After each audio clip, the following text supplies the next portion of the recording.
Aishe ഘോഷിനെതിരായ police നീക്കം CPM പാർലമെന്റിൽ ഉന്നയിക്കുമെന്ന general secretary MA Baby. Police ഭയപ്പെടുത്താൻ ശ്രമിച്ചു നോക്കുകയാണ്.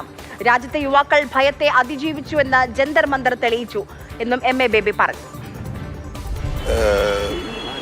ഭയത്തെ പരാജയപ്പെടുത്താൻ വിദ്യാർത്ഥികൾക്കും യുവാക്കൾക്കും ജനാധിപത്യ ശക്തികൾക്കും കഴിയുമെന്ന് ഇക്കഴിഞ്ഞ ജന്തർ മന്ദർ സമരത്തിലൂടെ തെളിയിച്ചു.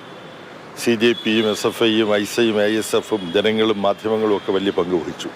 വീണ്ടും രാജ്യത്തെ ഭയത്തിലേക്ക് തിരിച്ചു കൊണ്ടുപോകാൻ പറ്റുമോ എന്നുള്ള പരിശോധനയാണോ ഇങ്ങനെ പാർട്ടി ഓഫീസുകളുടെ എല്ലാം മുമ്പിൽ ഈ പോലീസ് സേനയെ വിന്യസിച്ചുകൊണ്ട് മോഡിയും അമിത്ഷായും മോഹൻ ഭഗത്തും കൂടി ഉദ്ദേശിക്കുന്നതെന്നുള്ള അറിഞ്ഞുകൂടാ. എന്നാലും നമുക്ക് കാത്തിരുന്ന് കാണാം. പാർലമെൻറ്റിൽ ഈ വിഷയം ഉന്നയിക്കാൻ വേണ്ടി അവിടെ MP ആലോചിച്ചിട്ടുണ്ട്.